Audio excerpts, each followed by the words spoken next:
beredar sebuah video memperlihatkan motor yang kondisinya nyangkut di kabel listrik. Video yang dilansir dari Instagram @andreli48 memperlihatkan kondisi motor tersebut yang diduga sebuah motor trail. Warga yang berada di sekitar pun ramai menonton dan mengabadikan momen motor trail yang nyangkut ini. Dalam keterangan video, belum diketahui bagaimana motor trail ini bisa berada di sana.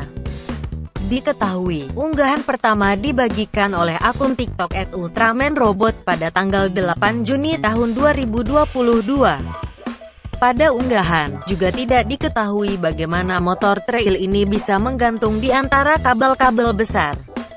Belum diketahui kapan dan di mana insiden ini terjadi, juga siapa pemilik motor trail itu. Video yang berdurasi 10 detik ini pun ramai ditanggapi warganet Instagram dan TikTok. Ada yang mengaitkannya dengan sebuah trik marketing untuk menarik konsumen. Entah apa yang terjadi dengan motor trail itu bisa sampai terbang dan menyangkut di sana.